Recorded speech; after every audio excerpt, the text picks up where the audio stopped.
E o mar voltou a invadir a Avenida da Praia de Santos. Foi hoje de manhã. A Avenida da Praia voltou a ser castigada hoje pela ressaca, conforme havia previsto o Núcleo de Pesquisas Hidrodinâmicas da Unisanta. As ondas chegaram a 2 metros na entrada do Canal do Porto.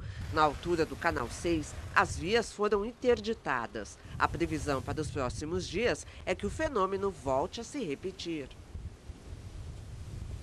E é para falar sobre esta questão que nós recebemos o Caderno Regional, o Renan Braga Ribeiro, que é pesquisador do Núcleo de Pesquisas Hidrodinâmicas da Unisanta. Renan, boa noite, obrigado, viu, pela entrevista.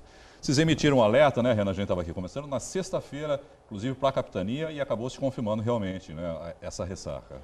Isso, exatamente. Nós emitimos o alerta na sexta-feira da semana passada, foi para a praticagem de Santos, também para a Defesa Civil aqui do município de Santos, e também a gente divulgou na nossa página na internet o alerta, o boletim. Aumentou o número de ocorrências de ressacas? Está acontecendo mais vezes? Ou é natural dessa época do ano também que ocorram essas ressacas, Renan? Então, as duas coisas. Nesse ano, principalmente, a gente tem notado que aumentou o número de ressacas, não só o número de ressacas, mas também a intensidade dessas ressacas, principalmente por conta de efeitos mais globais, como o El Niño, por exemplo. Então, esse é um fator que influenciou o aumento de intensidade e de frequência dessas ressacas. A gente está sob efeito do El Niño esse ano? O El Niño já passou. El Niña também? Não, na verdade é só o El Niño, ele já passou, né? O principal efeito dele foi sentido no final do ano passado e começo desse ano, mas a temporada de ressaca é justamente essa, né? Abril, maio, junho até julho é a temporada de ressacas. Então, quando se tem um evento de El Niño intenso, também se espera eventos de ressaca intensos nesse período do ano. Há uma explicação para isso também, além de tudo isso que você já falou, que o aumento do nível do mar, fala-se muito sobre isso hoje. É um dos fatores também para esse aumento, Renan? Também, com certeza. São vários fatores, né? Essa questão do El Niño não é um fator apenas, claro, né?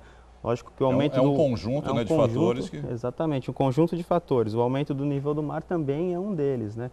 Porque se o nível do mar aumenta, a gente, através de estudos anteriores, né, notou que nessa última década, por exemplo, aumentou 4 centímetros o nível do mar. É pouco, mas se eu colocar isso em 100 anos, já vai para 40 centímetros de aumento. É uma coisa meio para assustar a gente. Fala-se muito também do problema, ou na questão, né, da dragagem do Porto de Santos, né? Que essa dragagem que economicamente é necessária, né? Não há como evitar isso, até porque impediria a entrada dos navios, né, na Barra. E que essa dragagem, de alguma maneira, estaria causando, por exemplo, erosão na ponta da praia. Esse seria um dos motivos também? Isso realmente ocorre? O que há de verdade nisso, Renan? Então, tem um pouco de verdade nisso, mas como a gente está conversando aqui, são os vários fatores, né? A gente falou já do aumento das intensidades e também da frequência desse tipo de evento, do aumento do nível do mar, e a dragagem também é um dos fatores que acaba contribuindo.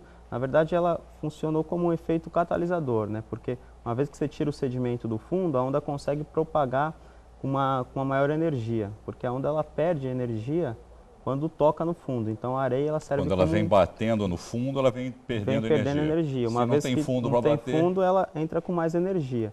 Mas mesmo antes dessa ressaca de aprofundamento, já tinha um histórico de erosão na região da praia. Então ela veio a se somar, ser mais um fator que contribua com essa erosão e com essas ondas intensas que atingem a região lá, principalmente da ponta da praia nesse caso. A utilização de barragens é uma maneira de tentar evitar isso? Que nem, por exemplo, lá na ponta da praia colocam pedras ali, né? Porque aí o mar, as ondas vão bater nessas pedras e evitariam um prejuízo maior se invadisse mais ainda aquela área de pista, por exemplo. É uma solução ou é um paliativo? É uma solução, mas hoje a gente entende que é um paliativo, porque ele funciona para amortecer o efeito da onda. Então a onda, quando chega ali naquela região, lógico, quebra nas pedras primeiro e chega amortecida na região da orla ali, na região da avenida da praia. Mas não impede a invasão da água de qualquer maneira. Não impede a invasão da água e também ela até de certa forma faz com que se perda sedimento ali naquela região onde tem essas pedras. E como eu falei, a onda ela perde energia quando sente o fundo, quando tá em contato com esse sedimento, com a areia. Então se não tem sedimento, não tem um efeito para amortizar a onda. Qual é a solução aí entre a cruz e a espada para a gente tentar resolver isso, né, Renan? Então, no nosso entendimento, eu acredito que colocar mais sedimento, fazer o que a gente chama de engordamento praial ali naquela região seria uma das soluções, mas Colocar não é areia, colocar lá, mais areia, mais areia. sedimento, porque ela acaba protegendo a Porque costa. ali é uma área aterrada também, né, Renan? Também é uma área a gente percebe aterrada. até pela curva da areia, né? Quando você olha, ela acaba entrando, Sim, né, exatamente. para dentro da cidade. Mas também só colocar areia não funciona, né? Tem que ter uma estrutura que faça com Mas que essa essa areia areia... não poderia ir para o canal depois? Então, por isso que tem que ter uma estrutura que faça com que a areia fique lá, proteger as ondas.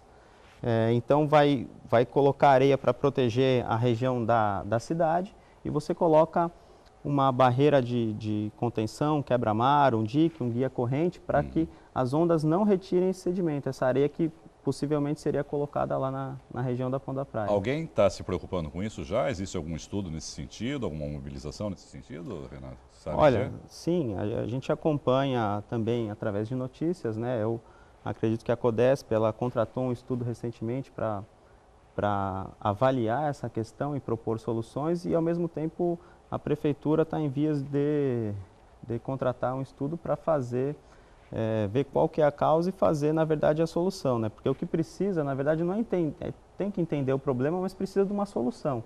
Não adianta entender, falar que tal efeito é o culpado, é o nível do mar, é o aquecimento global, mas o que precisa ser feito é ser achado, encontrado uma solução, na verdade. Esse é um dos papéis do núcleo de pesquisas hidronômicas, tentar entender o que está acontecendo. Há quanto tempo existe o núcleo de pesquisa? Então, a gente, como núcleo de pesquisa, já trabalha há 20 anos, né, principalmente com essas questões de hidrodinâmica, de transporte de sedimento, e também é um papel nosso, da academia, da universidade, tentar entender esses processos, né, que fazem com que tenha erosão na praia, que façam com que tenha ressaca. E hoje, lá no núcleo de pesquisas hidrodinâmicas da Unisanta, a gente trabalha principalmente com esse caráter de previsão. Então, a gente consegue prever... Que é muito interessante isso, né? Exatamente, consegue prever quando vai acontecer o evento e assim emitir alertas, para que, de certa forma, a população se prepare para esse evento. Mas ressalto que isso acaba não sendo a solução, né? Claro. Você consegue prever e ter um alerta, mas teria que atacar o problema. Não deixa de ser importante, é um alerta, mas realmente não é a solução. Conversei com o Renan Braga Ribeiro, que é pesquisador do Núcleo de Pesquisas Hidrodinâmicas da Unisanta. Renan, muito obrigado, pela entrevista e uma boa noite para você. Obrigado, Irineu. Eu que agradeço a oportunidade de poder conversar com você aqui e tentar esclarecer um pouquinho mais sobre esse assunto. Mande um parabéns para toda a equipe lá que faz parte do núcleo também, tá bom, Renan? Obrigado, viu?